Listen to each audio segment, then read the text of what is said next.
মাৰ্ঘেৰিটাস্থিত ৰন্তিক চিকিৎসালয়ত গৌতম বুদ্ধৰ মূৰ্তিক ফুলদানি হিচাপে ব্যৱহাৰ। মাৰ্ঘেৰিটাত বৌদ্ধ ধৰ্মৰ লোকৰ মাজত ব্যাপক প্ৰতিক্ৰিয়া। ভাৰতৰ প্ৰধানমন্ত্ৰী নৰেন্দ্ৰ মোদীয়ে বিদেশ ভ্ৰমণলৈ গ'লে তেওঁ গৌতম বুদ্ধৰ দেশৰ লোক বুলি পৰিচয় দিয়ে। কিন্তু দুৰ্ভাগ্যবশতঃ গৌতম বুদ্ধক এইখন ভাৰতবৰ্ষত ডাষ্টবিন আৰু ফুলদানি হিচাপে ব্যৱহাৰ কৰা হয়। আজি সদৌ অসম টাংচা ছাত্ৰ সন্থাৰ সজাতি দল আৰু মাৰ্ঘেৰিটা বৌদ্ধ ধৰ্মৰ লোকসকল উপস্থিত হয় মাৰ্ঘেৰিটাস্থিত ৰন্তিক চিকিৎসালয়ত, য'ত তিনিটা গৌতম বুদ্ধৰ মূৰ্তিক ফুলদানি হিচাপে ব্যৱহাৰ কৰাক লৈ ব্যাপক প্ৰতিক্ৰিয়া দেখা গ'ল।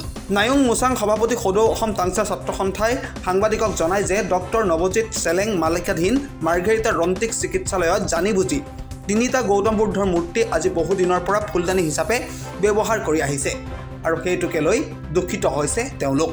ডক্টৰ নৱজিৎ চেলেং আৰু অন্যান্য চিকিৎসকসকলে নিজৰ ভুল স্বীকাৰ কৰে আৰু অনাগত দিনত এনেধৰণৰ ভুল নকৰে বুলি প্ৰতিশ্ৰুতি দিয়ে। ইয়াৰ পাছত বৌদ্ধ ধৰ্মৰ লোকসকলে গৌতম বুদ্ধৰ মূৰ্তিকেইটা মাৰ্ঘেৰিটাৰ বৌদ্ধ বিহাৰ ভান্তে বাবাত অৰ্পণ কৰি দিয়ে। মই ইতিমধ্যে এটা ভিডিঅ' আৰু ফটো এটা আমি দেখিবলৈ পালোঁ যে মই সদৌ অসম টাংচা ছাত্ৰ সন্থাৰ সভাপতি শ্ৰী নয়ুং মোচাং, লগতে এজন বুদ্ধ ধৰ্মাৱলম্বী হিচাপে খাংগং গাঁও বুদ্ধ কমিটিৰ এজন মেম্বাৰ হিচাপেও মই যেতিয়া এটা ফটো এটা দেখি পালোঁ, এটা ভিডিঅ' এটা দেখি পালোঁ, যে দুখ পালোঁ যে সেই ভিডিঅ' ফটো চাই মেলি ৰৈ থাকিব নোৱাৰিলোঁ। কাৰণ আমি দেখিবলৈ পালোঁ যে যোৱাবাৰ যোৰহাটত এটা ঘটনা ঘটি গৈছিলে, যোৰহাট মেডিকেলত, যে ভগৱান বুদ্ধক যিটো অহিংসাৰ বাণী বিলাইছিলে, যিটো সকলো ধৰ্মক সকলো জাতি জনগোষ্ঠীক মৰম চেনেহেৰে শান্তিৰে জীয়াই থকা পথ দেখাইছিলে, সেই ভগৱান বুদ্ধক এবাৰ যোৰহাট মেডিকেলতো ডাষ্টবিন আকাৰে তাত বস্তুবোৰ পেলাই আহিছিলে।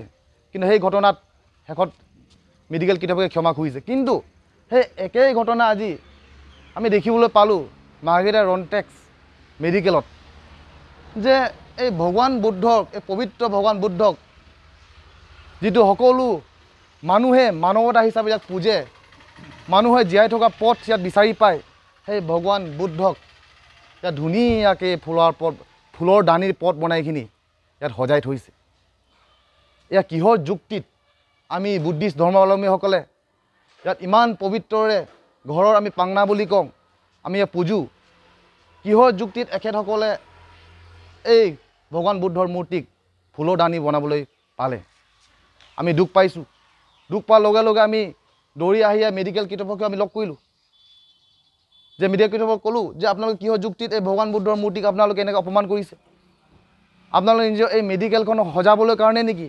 যিখন মেডিকেলত মানুহক বচোৱা হয়, যিখন মেডিকেলত মানুহৰ মানুহে প্ৰাণৰ আশাত আহে, যিখন মেডিকেলৰ এটা ভগৱান বুদ্ধৰ এটা অংশ বুলি ক'ব পাৰি, যে মানুহক জীয়াই থকা পথ শিকায়, এইখন মেডিকেলতে যদি ভগৱান বুদ্ধক অপমান কৰা হয়, তেনেহ'লে এই মেডিকেলখনক কিনো গুণ থাকিব? আমি মেডিকেল কৰ্তৃপক্ষক আমি কথা পাতিলোঁ। আমি সদৌ অসম টাংচা ছাত্ৰ সন্থাই স্পষ্ট কথা কৈছোঁ যে এনেধৰণৰ অপমান আমি কোনো পধ্যে সহ্য নকৰোঁ। আমি কোনো ধৰ্মৰ অপমান আমি সহ্য নকৰোঁ। লাগিলে আপুনি হিন্দুৱেই হওক, বুদ্ধিজেই হওক, শিখেই হওক, খ্ৰীষ্টিয়ানেই হওক, যিকোনো ধৰ্মৰ আমি অপমান আমি সহ্য নকৰোঁ। আমি ইতিমধ্যে মেডিকেল কৰ্তৃপক্ষক আমি কথা পাতিলোঁ। এখেতসকলে ক্ষমা খুজিছে। এখেতসকলে ক্ষমা খুজি কৈছে অজানিতে সেইটো ভুল হৈছে আৰু আহি থকা দিনত সেই ভুল কেতিয়াও নহ'ব বুলি এখেতসকলে আমাক প্ৰতিশ্ৰুতি দিছে। আৰু ভগৱান বুদ্ধৰ এটা বাণী আছে যে অহিংসা পৰম ধৰ্ম, আৰু কোনোবা যদি অজানিতে ভুল হয় তো এখেতসকলক ক্ষমাও কৰি দিব লাগে। তো এজন বুদ্ধিজিম হিচাপে আমি প্ৰথমবাৰ আমি যোৰহাটত যি ঘটনা ঘটিছিলে তাৰ একেই ঘটনা হৈছে, তথাপিতো প্ৰথম বুদ্ধিজিম হিচাপে আমি ইয়াক ক্ষমা কৰি দিছোঁ। আহি থকাতে আমি স্পষ্টভাৱে কৈছোঁ, যদি একেই ভুল আৰু যদি দুনাই হ'বলগীয়া হয়, তেনেহ'লে আমি সেই ভুল আমি ক্ষমা নকৰোঁ। আৰু মেডিকেল কৰ্তৃপক্ষই আমাক ক্ষমা খুজিছে, আশ্বাসন দিছে আহি থকা দিনত তেনেকুৱা ভুল নকৰোঁ বুলি। তো আমি বিশ্বাস কৰিছোঁ আহি থকা দিনত এখেতসকলে এই ভুল আৰু দুনাই নকৰিব। আৰু এখেতসকলৰ পৰা আমি এই মূৰ্তিখন আমি লৈছোঁ, আৰু আমি যাক ভগৱান মানুহ, এই মূৰ্তিখন আমি মাৰ্ঘেৰিটা মন্দিৰত লৈ যাম, ধূপ ধূনা জ্বলাম, আৰু আমি এখেতসকলৰ হৈও ক্ষমা খুজিম, যাতে চবৰে মংগল হওক, যোনে ভুল কৰিছে তাৰো মংগল হওক।